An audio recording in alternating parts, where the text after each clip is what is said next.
माँ बहुत कश्मकश में रहती है जब बच्चा 6 महीने का होने वाला होता है। बहुत सारे सवाल उमड़ रहे होते हैं, जैसे कि कब बच्चे को क्या खिलाएं, कैसे खिलाएं। तो आज मैं न्यूट्रिशन एक्सपर्ट्स ने ऐसे ही 10 सवालों के जवाब देने वाली हूँ जो कॉम्प्लीमेंट्री फीडिंग से जुड़े हुए हैं। कॉम्प्लीमेंट्री फीडिंग या ऊपरी आहार वो होता है जो ब्रेस्ट मिल्क के साथ साथ हम घर का बना हुआ जो भी खाना बच्चे को देते हैं उसको कहते हैं। जो हमारा पहला सवाल है वो ये है कि कॉम्प्लीमेंट्री फीडिंग कब से शुरू कर देना चाहिए। WHO और IAP के अकॉर्डिंग जो ब्रेस्ट फीडिंग है वो 6 मंथ तक एक्सक्लूसिव होना चाहिए। 6 मंथ के बाद बच्चा बड़ा हो जाता है और माँ का दूध इनफ नहीं होता बच्चे के ग्रोथ के लिए, इसीलिए कहा जाता है सही समय पे कॉम्प्लीमेंट्री फीडिंग देना ज़रूरी है।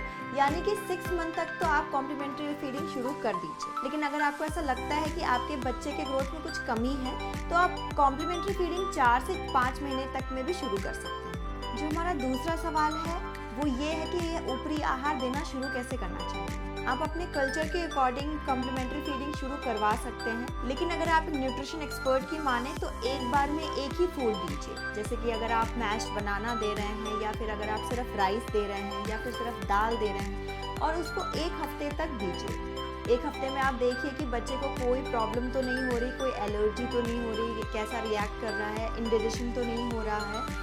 और अगर बच्चा उस चीज़ को डाइजेस्ट कर रहा है तब 1 हफ्ते के बाद आप दूसरा न्यू फूड इंट्रोड्यूस कर सकते हैं। आपको इस टाइम पे कंसिस्टेंसी यानी कि थिकनेस कितना होना चाहिए उसका भी ध्यान रखना होगा। इनिशियली आप थोड़ा पतला दे सकते हैं, जैसे दाल है तो थोड़ा सा पतला दें, लेकिन आप धीरे धीरे उसकी कंसिस्टेंसी भी बढ़ा सकते हैं। यहाँ पे मैं एक और चीज़ बताना चाहूँगी, बहुत जगह ये कहा जाता है कि दाल का पानी दे दो या फिर राइस का पानी दे दो। आप दाल का पानी या राइस का पानी मत दीजिए, आप पूरा का पूरा दाल अच्छे से कुक कीजिए, उसके अच्छा सा सूप बनाइए और अच्छे से मैश होना चाहिए, उसमें कोई लम्प या फिर दाल का पीसेस नहीं होना चाहिए, और आप उसको फिर दे सकते हैं।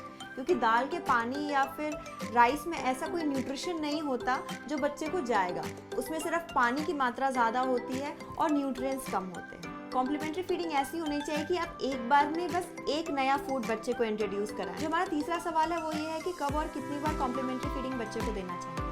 इनिशियली पहले हफ्ते में एक बार ही देना चाहिए, जो 12 बजे से 1 बजे के बीच आप दे सकते हैं। 1 हफ्ते के बाद आप इसको 2 बार में दे सकते हैं, सुबह 10 बजे और शाम को 6 बजे के लगभग में। कॉम्प्लीमेंट्री फीडिंग तीसरे हफ्ते में 3 बार देना शुरू कर सकते हैं, सुबह, दोपहर और शाम। ये ध्यान रखें कि इसके बीच का जो गैप है वो इक्वल होना चाहिए। चौथा और बहुत कॉमन सवाल है जो बहुत ज़्यादा पूछा जाता है कि अगर बच्चा फूड रिजेक्ट कर रहा है, नहीं खा रहा है या फिर कम खा रहा है तो उसके लिए क्या करें। बच्चे के लिए सारा टेस्ट न्यू है, तो नया टेस्ट डेवलप करने में एटलीस्ट 7 से 10 दिन लगते हैं। कोई भी फूड इंट्रोड्यूस कराते तो इनिशियली आप छोटे अमाउंट में दीजिए और बच्चे को कोशिश कीजिए कि वो खाए। अगर बच्चा रिजेक्ट करता है, नहीं खाता है तो फोर्स फीडिंग मत कीजिए, लेकिन उसको 1-2 हफ्ते के बाद फिर से ट्राई कराएं। किसी भी फूड को आपको टोटली एक्सक्लूड नहीं करना है कि ये चीज़ बच्चा नहीं खाता है तो हम नहीं देंगे। कोई भी चीज़ अगर वो नहीं खाता है तो उस टाइम पे फोर्स फीड मत कराइए, पर उसके 1-2 दिन के बाद फिर से ट्राई ज़रूर कराएं। धीरे धीरे टेस्ट डेवलप होगा और बच्चा फूड एक्सेप्ट कर लेगा। अगर आपको ऐसा लग रहा है कि बच्चा कम खा रहा है तो बच्चे को बहुत ज़्यादा खिलाने की ज़रूरत भी नहीं है। अगर बच्चा दिन भर में 2 से 3 चम्मच दाल ले रहा है, आधा रोटी के लगभग वो खा पा रहा है, या फिर आधी कटोरी जूस ले रहा है या आधी कटोरी वेजिटेबल सूप ले रहा है दिन भर में, तो ये बच्चे के लिए इनफ है। 5वां सवाल ये है कि मार्केट में मिलने वाला बेबी फूड बच्चे को देना ज़रूरी है। बच्चा अगर ब्रेस्ट मिल्क ले रहा है और साथ ही साथ होम कुक्ड फूड भी ले रहा है तो मार्केट में मिलने वाले सीरियल या कोई भी बेबी फूड देना ज़रूरी नहीं है। अगर आप एक बिजी मदर हैं या वर्किंग वुमेन हैं तो आप ये बेबी फूड जो मार्केट में अवेलेबल है बच्चे को दे सकते हैं एक ऑप्शन की तरीके से। लेकिन अगर आपका बच्चा ब्रेस्ट मिल्क ले रहा है और घर का खाना भी बना हुआ जो है वो ले रहा है अच्छे से, तो आपको कोई ज़रूरत नहीं है बाहर का फूड देने का। नेक्स्ट क्वेश्चन आता है, क्या हम बच्चे को नॉनवेज दे सकते हैं?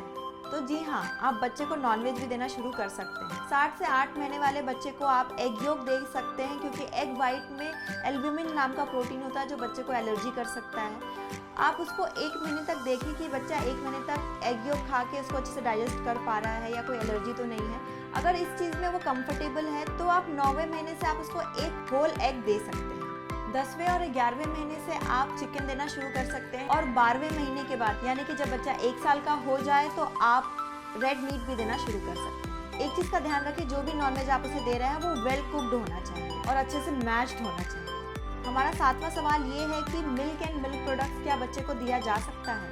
अगर ब्रेस्ट मिल्क सफिशिएंट है तो कोई ज़रूरत नहीं है ऊपरी दूध देने की, लेकिन अगर फिर भी कोई रिक्वायरमेंट होती है तो आप फार्मूला मिल्क दे सकते हैं, क्योंकि फार्मूला मिल्क ब्रेस्ट मिल्क के अकॉर्डिंग मॉडिफाइड होता है। वैसे तो फर्स्ट ईयर ऑफ लाइफ में एनिमल मिल्क देना अवॉइड करना चाहिए, लेकिन फिर भी एक पर्सनल चॉइस है, अगर आप देना चाहते हैं तो आप दे भी सकते हैं। अगर आप एक न्यूट्रिशन एक्सपर्ट की माने तो आप एनिमल मिल्क एक तरीके से इंट्रोड्यूस कर सकते हैं। सबसे पहले बच्चे को वे वाटर, जो छेना का पानी होता है, जो दूध फटने के बाद जो ग्रीन कलर का पानी बचता है, आप वो पानी दे सकते हैं, या फिर आप दही दे सकते हैं, क्योंकि ये वे वाटर और दही दोनों इजी टू डाइजेस्ट होता है। बच्चा जब 1 साल का हो जाए तो उसके बाद आप नॉर्मल एनिमल मिल्क या मिल्क से बने हुए कोई भी खाद्य पदार्थ दे सकते हैं। 8वां सवाल ये है कि अगर बच्चे को एलर्जी हो या इंडाइजेशन हो, वो हमें कैसे पता चले और उस टाइम पे हमें क्या करना चाहिए। बच्चे को अगर ज़्यादा गैस बन रहा है, या फिर बच्चा वॉमिट कर रहा है, या फिर उसको डायरिया हो रहा है, इसका ये मतलब है कि बच्चे को इंडाइजेशन हो रहा है। इंडाइजेशन या एलर्जी या कोई रिएक्शन होता है तो हमें कैसे पता चलेगा। बच्चा कोई भी अनयूजुअल बिहेवियर कर रहा है, या फिर स्किन में रेड रैशेस आ रहे हैं, या फिर बच्चा वॉमिटिंग कर रहा है, या फिर उसको डायरिया हो रहा है, तो इन सब कंडीशन में हम ये समझ सकते हैं कहीं ना कहीं किसी फूड से बच्चे को एलर्जी हुई है। इस कंडीशन में जिस फूड से एलर्जी हुई है उसको बंद कर दीजिए और इमीडिएटली आप अपने डॉक्टर से कंसल्ट कीजिए।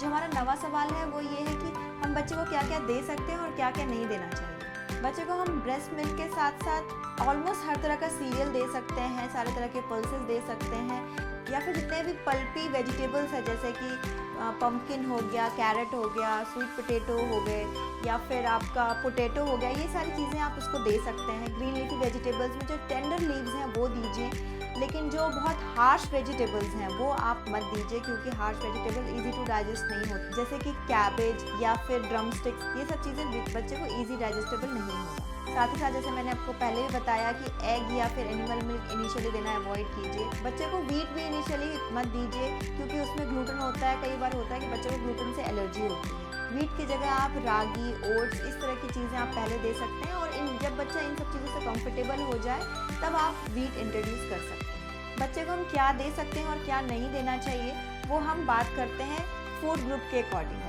जो भी बच्चे को आप खाना दे रहे हैं वो वेल कुक्ड होना चाहिए, अच्छे से मैश्ड होना चाहिए, उसमें कोई लंप नहीं होना चाहिए कि बच्चे के गले में अटक जाए। कंसिस्टेंसी भी अच्छी होनी चाहिए ताकि बच्चे को निगलने में आसानी हो। अगर आप कोई न्यूट्रिशन सप्लीमेंट बच्चे को देना चाहते हैं तो डॉक्टर से कंसल्ट करने के बाद ही दें। बच्चे को जंक फूड या बाहर के खाने से दूर रखें। चिप्स, नमकीन, चॉकलेट्स, बाहर के पैक जूसेस या फिर नूडल्स, ये सब बच्चे के हेल्थ के लिए बिल्कुल भी अच्छा नहीं है। 10वां सवाल हमारा ये है कि हम घर का खाना बच्चे को कब से देना शुरू कर सकते हैं। तो बच्चे को आप घर का खाना 10 महीने से 12 महीने तक आप शुरू कर सकते हैं। ग्रेजुअली शुरू कराइए, कम स्पाइसेस दीजिए, और साथ में बच्चे के साथ में बैठ के खाइए। एक फैमिली टाइम होगा तो बच्चा घर के अकॉर्डिंग खाने के लिए भी सीखेगा कि घर का क्या तरीका है, ये सीखेगा, और बच्चा खाने को एंजॉय भी करेगा।